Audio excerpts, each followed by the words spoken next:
যাদের পারিবারিক বন্ধন থেকেও হায়াত না থাকলে মরবে, কিন্তু কমপক্ষে এইরকম বৃদ্ধ মানুষ যার সেবা দরকার পারিবারিকভাবে তার সেবা দেওয়া হয়। এই জাতীয় খাবার দেওয়ার জন্য মুনাসিব সেই খাবারের ব্যবস্থা করা হয়। কি পানি তার জন্য মুনাসিব সে ব্যবস্থাটা করা হয়। কি ঔষধ তার দরকার সেটা করা হয়। অবশেষে তার হায়াত নাই, সে মৃত্যুবরণ করে। কিন্তু কথা হলো যে এইরকম নির্জনে একাকিত্বে সে পয়সা থাকবে আর বাইরে তার দুর্গন্ধের কারণে পরে এসে লাশ শনাক্ত করা হবে। এই ঘটনা কমপক্ষে মুসলিম পরিবারে ঘটে না।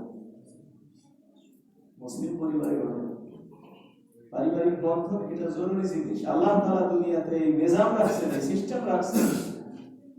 দুনিয়ায় এক সময় শিশু, তারা কিশোর, যুবক, এরপরে বৃদ্ধ, এরপরে তারা মৃত্যুর দিকে যাবে, আর নতুন প্রজন্ম আবার শিশু থেকে তারা যুবক হয়ে উঠবে। কাজ তারা হাতে নেবে। এই জন্য সময় মতো যারা বিবাহ শাদী করে এরা দেখা যায় যে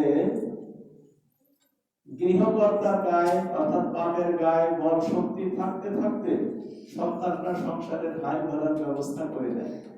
তো তখন যায় বাপের মনে শান্তি রিটার্ন করে তখনও যে আমি এখন অবসরে চলে গেছি, সংসার ধরার মতো আমার পরবর্তী প্রজন্ম তারা সংসারকে গুছায় দিয়েছে, তারা সংসার ধরে দিয়েছে। এখন আমাদের কাজ নাই, আমরা বুড়ে বুড়ি পরিবারে থাকবো, এই গোলাপান নিয়ে একটু আনন্দ করবি, আগে খাবারটা সময় মতো তাকে কাছে আসবে, মসজিদ কাছে থাকলে যে নামাজ পড়বে, বুড়ে গেলে মানুষের শান্তিও দেয়। এক সময় যে মানুষটা দিন রাত মেহনত করছে, কাজ করছে, এখন তার কাজের সময় না। এখন তার ছেলে কাজ করবে, সে ওই ছেলে মেয়ে নিয়ে নাতি পোতা নিয়ে আনন্দ ফুর্তি করবে। এটা হলো মুসলিম পরিবারের অবস্থা।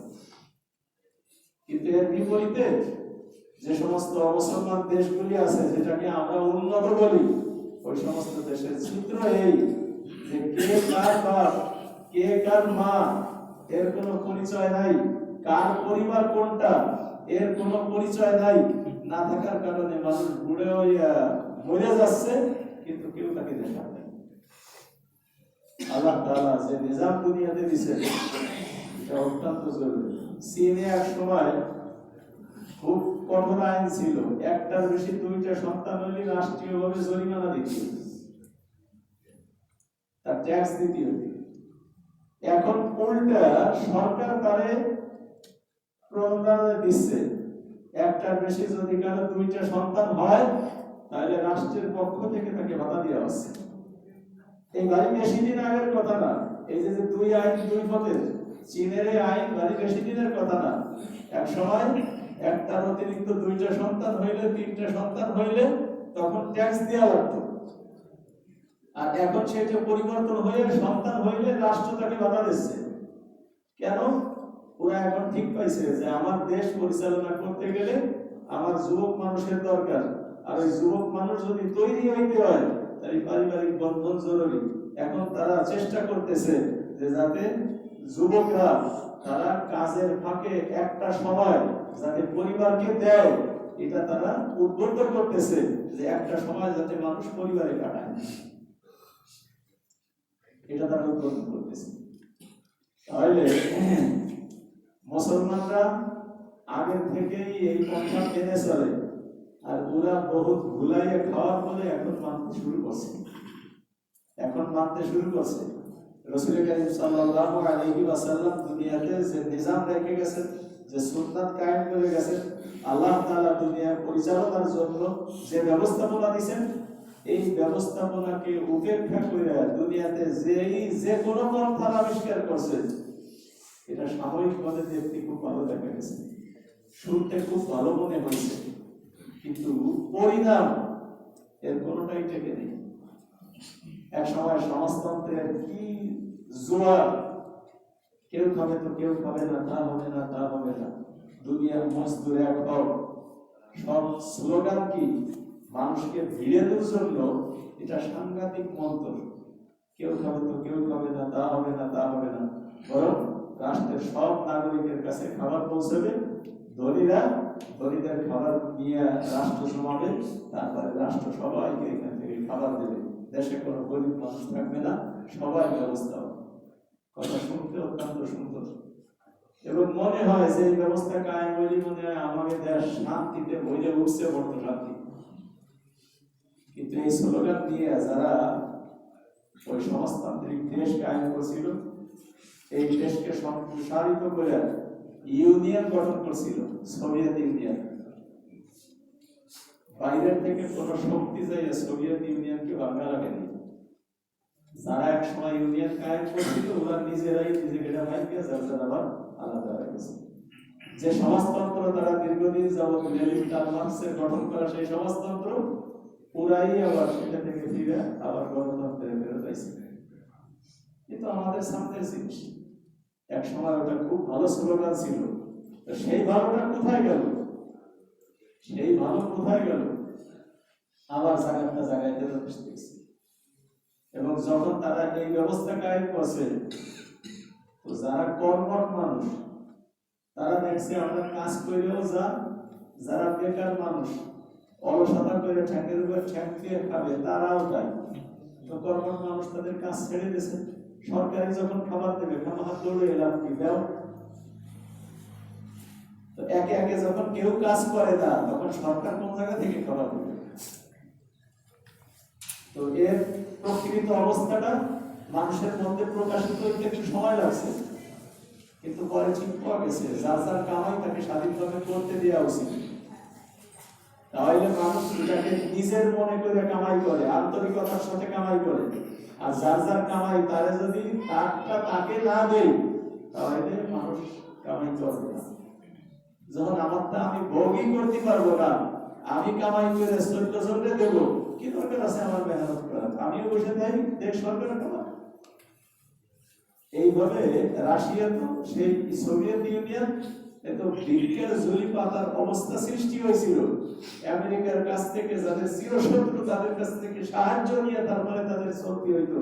যেসব অস্ত্র সেই সময় শীতল যুদ্ধের সময় সিনাই যুদ্ধের সময় তারা বানাইছিল, সেই অস্ত্র বেছে বেছে পার্সপাতি খুলে দিয়েছে, তারপরে দেশ চালাই দিয়েছে। এরপরে যাই একাই সবাইকে সুরমা হয়ে ফিরে গণতন্ত্রে এসে এইরকম একটা অবস্থা যে ইসলাম যে ব্যবস্থা কায়েম করে দেয় ওই ব্যবস্থা এটা মানুষ ঠিক পায়, সময় লাগে। যারা বিশ্বাস করে আগে থেকে এটাকে মানছে তারা তাদের বিশ্বাসের উপরে অটল আছে এবং এর সুফলটা লাভ করতেছে। আর যারা এর বিপরীতটাকে ভালো দেখছে তারা এই ভালো দেখে তারপরে এক সময় যখন এর খারাপিটা ফুটে উঠছে তখন আস্তে পিছতে হচ্ছে। ঠিক পারিবারিক জিন্দেগিটা একই রকম। আমরা মনে করি আমেরিকার যুক্তরাষ্ট্র শান্তির বাগান, সেই জায়গায় একবার এক পত্রিকার প্রতিবেদন দেখছিলাম, বিশ্বের সবচাইতে বেশি আত্মহত্যার ঘটনা ঘটে যুক্তরাষ্ট্রে। এ হলো আমাদের সবচেয়ে মডেল দেশ, সবচাইতে আত্মহত্যার ঘটনা ঘটে যুক্তরাষ্ট্রে। এখন তো পত্রপত্রিকায় ফিরায় আসে যে বন্দুক হামলায় নিহত যারা সারা দুনিয়ার নিরাপত্তা রক্ষা করে, কিরা অনিরাপদ আছে তার নিরাপত্তা রক্ষা করে, এরা এদের নিরাপত্তা আজ পর্যন্ত কায়েম করতে পারেনি। বন্দুক হামলায় নিহতের খবর এটা 2 দিন বাজারেই পত্রপত্রিকায় আসে, যুক্তরাষ্ট্রের বন্দুক হামলায় নিহত। এবং এই যে বন্দুক হামলায় নিহত হয় কারোর সঙ্গে শত্রুতার জেরে এমনটা না, বরং ওর মাথা বিকৃতি হয়, মাথার বিকৃতি ঘটে। এরপরে যায় নিজে মানুষ মারে, কোন সময় নিজের অস্ত্র দিয়ে নিজের গুলি করে নিজেও মরে, আর কোন সময় নিরাপত্তা রক্ষীর গুলিতে সে মরে। কিন্তু এই যে ঘটনাগুলি ঘটে এর বিদায় দেখা যায় সে উন্মাদ হয়ে মানুষের উপরে গুলি চালাচ্ছে। এত শান্তির দেশটা মানুষের মধ্যে উন্মাদনা সৃষ্টি হইল কেন? কেন মানুষ উন্মাদ হয়? কেন মানুষ মস্তিষ্ক বিকৃত হয়ে তারপরে মানুষের উপরে হামলা করে? তার মানে বোঝা যায় এদের কাছে শান্তির খুশা আছে, প্রকৃত শান্তি এদের মধ্যে নেই। শান্তির খুশা আছে, তার মানে টাকা পয়সা আছে, গাড়ি বাড়ি আছে, এসব আছে, এগুলো শান্তির খুশা। প্রকৃত শান্তি আলাদা জিনিস, প্রকৃত শান্তি আলাদা জিনিস। হযরত ওমর রাদিয়াল্লাহু তাআলা অর্ধজাহান শাসন করতেন, তো ওনার অবস্থা দেখতে গেছে। এক অমুসলমানদের বড় নেতাকে ধরে দিয়ে যাওয়া হয়েছে, উমারের হাতে যে ইসলাম গ্রহণ করে মসজিদের মধ্যে পাটির উপরে শোয়া, আর চামড়ার চাবুক মাথার তলে দিয়ে এই হলো তার বালিশ, এই বালিশ দিয়ে মসজিদের পাটির উপরে শুয়ে আছে। জোগানের বাদশাহ শাসন করে, এই হলো তার হাল। ওই খেজুরের পাটি আর ওই খেজুরের ছাদ দিয়ে তৈরি করা তার ছাউনি, ওর মধ্যে যে শান্তি ছিল আজ পাঁচতলার মধ্যে আর টাইলসের মধ্যে সে শান্তি আমরা আনয়ন করতে পারি নাই। আমরা খোসা বাড়াইছি, শান্তি ভিতর থেকে বিনষ্ট হয়ে গেছে। এরপরেও মুসলমান ইসলামী নীতি ও আদর্শ যতটুকু ধরে রাখছে, এতটুকুর কারণেও আজ মুসলিম পারিবারিক বন্ধন এটা দুনিয়ার কাছে আদর্শ। এ বাদ দিয়ে অন্য যে সমস্ত জাতি দুনিয়াতে যাদেরকে আদর্শ হিসেবে দেখা হয়, যারা শান্তির মডেল হিসেবে যাদেরকে দেখা হয়, পারিবারিক বন্ধনের খোঁজ নেন পারিবারিক ভাবে কতটা অশান্তির মধ্যে আছে, যার ফল হলো আত্মহত্যা, যার ফল হলো মস্তিষ্ক বিকৃত হয়ে অন্যের উপরে গুলি চালানো। এজন্য ইসলামী ব্যবস্থা পারিবারিক বন্ধনকে সুদৃঢ় করা। তো রাসূল করিম সাল্লাল্লাহু আলাইহি ওয়াসাল্লামের পারিবারিক জীবন নিয়ে আমরা এখন থেকে আবার আলোচনা শুরু করব, যে হুজুর আকরাম সাল্লাল্লাহু আলাইহি ওয়াসাল্লামের পারিবারিক বন্ধন, পারিবারিক জীবন কেমন ছিল। তো পারিবারিক বন্ধন তো শুরু হইল বৈবাহিক বন্ধনের মাধ্যমে, পরিবারের সূচনা। এই পরিবার পরিচালনা এটা ইসলামের একটা গুরুত্বপূর্ণ বিধান এবং এক বড় চ্যাপ্টার। আমরা সুজা বুঝি তা হলো যে যাইয়া কবুল করিয়া বউ দিয়ে বাড়ি চলে আসলাম, বাস আমার কাজ হয়ে গেল, কি আমি পারিবারিক জীবন কায়েম করে ফেলেছি। কিন্তু বিষয়টা আসলে এত সহজ না। এর মধ্যে ইসলামের যে পরিমাণ দিক নির্দেশনা আছে আর যে পরিমাণ শিক্ষা আছে, এই সব শিক্ষাগুলিকে সামনে নিয়ে যদি কেউ পরিবার গঠন করে চলতে পারে, সত্যি তার পারিবারিক জীবনটা এমন হবে যে কথা আল্লাহ তাআলা বলেছেন, লিতাসকুনু ইলাইহা ওয়া জাআলা বাইনাকুম মাওয়াদ্দাতাও ওয়া রাহমা, যে আল্লাহ তাআলা নারী পুরুষের বৈবাহিক বন্ধনের মধ্যে একজনের প্রতি আরেকজনের আন্তরিক টান, মহব্বত ও ভালোবাসা এটা কায়েম করে দিয়েছেন, যে পরিবারে যায় সে যেন আত্মার প্রশান্তি লাভ করতে পারে। তাই মুসলমানের পরিবারগুলি আসলেই এমন হওয়ার কথা যে পুরুষ বাইরের থেকে যত কর্মক্লান্ত হয়ে সে বাড়িতে ফিরবে, স্ত্রীর আদর সুহাগ ও ভালোবাসার মাধ্যমে অল্পক্ষণেই সে আবার কাজের উপযুক্ত হয়ে নিজের জীবনী শক্তি নিয়ে আবার সে পুনরায় কাজে ভিড়তে পারবে। তো মূলে সারা দুনিয়ার কাজের জিম্মাদারি দেওয়া হলো পুরুষদেরকে, আর নারীদের জিম্মাদারি দিয়া পুরুষদেরকে ঠিক রাখা, তাদেরকে কাজের যোগ্য রাখা। ইহানে উল্টে ফেলাইছে, গাই গরু দিয়ে আনসষ্টি গেলি দুধ দেবে কিনা আর বাছুর দেবে কিনা, এখন হয়েছে সব গাই গরু দিয়ে আনসষ্টা। কিন্তু ইসলাম দেশে হলো কাজ করবে পুরুষ। যে দেশের অসংখ্য বেকার যুবক গড়ে, এদেশে নারীর জন্য স্বতন্ত্র কোটা রাখা তাদেরকে চাকরিতে দিয়া এটা বিদেশিদের ট্যাবলেট গিলাইয়া দেশকে নষ্ট করা ষড়যন্ত্র। এটা দেশকে নষ্ট করা ষড়যন্ত্র। আর যদি এমন হয় যে আমার দেশের কাজ করে আছে, কাজ করার মানুষ নাই, তাহলে এইবার নারীদেরকে কাজে লাগাই, সেটা তো কমপক্ষে ইসলাম যা মানুক আর না মানুক, কমপক্ষে দুনিয়ার যুক্তিটাই মানে যে পুরুষ নাই, এখন নারীদেরকে কাজে লাগানো। কিন্তু যে দেশের অসংখ্য পুরুষ কাজ না পাইয়া এরা আড্ডা দিয়ে বেড়াচ্ছে, কাজ না পাইয়া সন্ত্রাসী হচ্ছে, কাজ না পাইয়া মোবাইল নিয়ে তাদের জিন্দেগি নষ্ট করতেছে, এই সমস্ত যুবকদেরকে যদি কাজ দেওয়া হইতো তাহলে ওই নারীরা বাড়ি বসে খাইতে পারতো, এই যুবকরাই তাদেরকে বিবাহ করে তাদের খাবারের ব্যবস্থা এরাই করতো। কিন্তু রাষ্ট্রীয় বিশৃঙ্খলার কারণে নারীদেরকে কাজে লাগানো হয়েছে, আর যুবক পুরুষরা বেকার ঘুরে তারা সমাজের অশান্তি সৃষ্টি করতেছে। এটা ইসলামের কোন চাহিদা না, এটা ইসলামের কোন পন্থা না, বরং এই অনিসলামিক পন্থা এটা দেশের নেতৃত্বকে গিলাইয়া তারপরে দেশকে নষ্ট করার এক ষড়যন্ত্র করা হচ্ছে। একজনের স্ত্রী আরেকজনের পাশে বসে অফিসে কাজ করতেছে, ওই স্ত্রী সকালবেলায় বেরোয় যায় আর রাত খানিক হইলেই বেসরকারি চাকরিগুলিতে রাত 8টায় ছুটি মেলে, রাত খালি করলি তারপরে সে তার বাড়িতে ফিরত আসে। আচ্ছা বলেন, স্বামীর সাথে সে থাকে কয় ঘন্টা আর অফিসের বসের সাথে সে থাকে কয় ঘন্টা? এই যে যে পরকীয়ার ঘটনা আর ঘন ঘন ইফতিজিং আর পরকীয়ার বিরুদ্ধে আইন তৈরি হয়, এই আইন তৈরি তো সরকারি তো এই পরকীয়ার সুযোগ করে দিয়ে তারপরে আবার আইন জারি করেছে। আইন জারি করে দিচ্ছে, সে স্বামীর সাথে থাকে এই কয় ঘন্টা, তার দ্বিগুণ সময় থাকে হলো অফিসের বসের সাথে। সম্পর্ক কি স্বামীর সাথে তৈরি হবে না বসের সাথে তৈরি হবে? হচ্ছে তাই, হচ্ছে তাই। ওদিক ঠেকাবে আর এদিক পুরুষ বেকার থাকতে মহিলারা নিয়ে সেই জায়গায় কাজে বেড়ে। এই রাষ্ট্রীয় অব্যবস্থাপনা এটাই হলে দেশের বিশৃঙ্খলার জন্য মূল দায়ী। এই যদি ব্যবস্থা অসংখ্য দেখেন, এই যে কলেজ ভার্সিটিগুলি, একই কলেজে ছেলে আছে মেয়ে আছে, শিক্ষক আছে শিক্ষিকা আছে, কোনো বাড়তি খরচের প্রয়োজন ছিল না। তাহলে একটা কলেজে শুধু ভর্তি থাকবে ছাত্রী, পড়াবে শিক্ষিকারা, আর একটা কলেজে শুধু ভর্তি থাকবে ছেলেরা, ছাত্র, পড়াবে শিক্ষকরা। নতুন নিয়োগ দেওয়ার দরকার ছিল? এইবারে ভাগ করে দিলে হয়ে যেত। যদি 100 কলেজ থাকে, 100 কলেজেই ছেলে আছে মেয়ে আছে, প্রতিনিয়ত ঘটনা ঘটতেছে আর বিচারের কাঠগড়ায় দাঁড়াচ্ছে, এত বিচার করার দরকার ছিল না।